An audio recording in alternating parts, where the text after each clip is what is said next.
ಇವತ್ತು ನಾವು ದಾವಣಗೆರೆ ಜಿಲ್ಲೆಯ ಜನ ಸಂಕಲ್ಪ ಮಾಡಬೇಕು, ರಾಜ್ಯದ ಅಧ್ಯಕ್ಷ ಹೇಳಬೇಕು, ಅಧ್ಯಕ್ಷ ಈ ಸರ್ಕಾರ ವಿರುದ್ಧ ತೊಡೆತಟ್ಟಿ ಈ ಕಾರ್ಯಕ್ರಮದಲ್ಲಿ ಭಾರಿ ಕೋಲ್ ಚಳವಳಿ ಮಾಡ್ತೀವಿ, ನಮ್ಮ ತಾಯಿದ್ರು ಪರಕೆ ಸೇವೆ ಮಾಡ್ತೀವಿ ಅಂತ ಹೇಳ್ಬಹುದಾ? ಹೇಳ್ಬೋದು ತಾನೆ? ಈ ಸರ್ಕಾರಕ್ಕೆ ಪರಕೆ ಸೇವೆ ಮಾಡ್ತೀವಿ, ಅಗತ್ಯ ವಸ್ತುಗಳ ಬೆಲೆ ಇಳಿಸಬೇಕು. ಮತ್ತು ಅನಗತ್ಯವಾಗಿ ನರೇಂದ್ರ ಮೋದಿ ಅವರು ಟೀಕೆ ಮಾಡ್ತಾರೆ. ನರೇಂದ್ರ ಮೋದಿ ಜನಮೆಚ್ಚಿದ ನಾಯಕ. ಏನು 4% ಮೀಸಲಾತಿ ಅದರಲ್ಲೂ ವಿಷಯ ಇದೆ. ಅಧ್ಯಕ್ಷ ನನ್ನ ಮುಖಂಡರುಗಳು ಮಾತಾಡ್ತಾರೆ.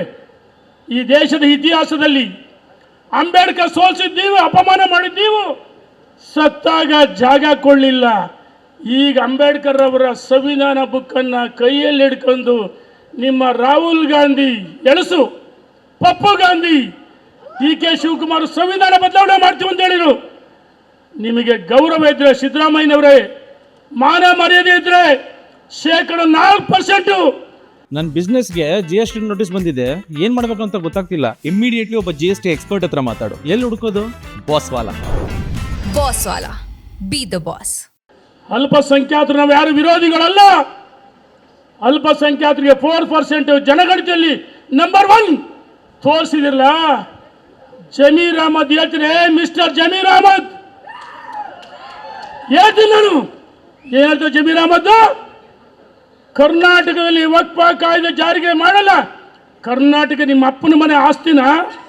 ನಿಮ್ಮ ಅಪ್ಪನ ಮನೆ ಆಸ್ತಿನ ಜಮೀರ್? ಡಿಜಳ್ಳಿ, ಕೆಜಳ್ಳಿ, ಮೈಸೂರು ಉದಯಗಿರಿ ಠಾಣೆ ಇರ್ಬೋದು, ಹುಬ್ಬಳ್ಳಿ ಪೊಲೀಸ್ ಠಾಣೆಗೆ ನೀನೇ ಕಾರಣ. ಇವತ್ತು ಪ್ರಚೋದನೆ ಭಾಷಣ ಮಾಡಿ ಹಿಂದೂಗಳ ಭೂಮಿಯನ್ನ, ಮಠಮಾನ್ಯಗಳ ಭೂಮಿಯನ್ನ ಕಬ್ಜಾ ಮಾಡ್ತಾರೆ. ಬಿಡ್ತೀವ ಹಿಂದೂಗಳು? ಹುಷಾರಂತ ನಾನು ಜಮೀರ್ ಅಹಮದ್ ಹೇಳಿಕೆ ಕೊಡ್ತಾ ಇದ್ದೀನಿ. ಸಿದ್ದರಾಮಯ್ಯನವರೇ 4% ಗುತ್ತಿಗೆಯಲ್ಲಿ ಅವಕಾಶ ಕೊಡಲ್ಲ. ಅದಕ್ಕೋಸ್ಕರ ಜನಾಕರ್ಷಿ ಇವತ್ತು ದಾವಣಗೆರೆಗೆ ಆಗಮಿಸಿ ರಾಜ್ಯ ಪ್ರವಾಸ ಮಾಡ್ತಾರೆ.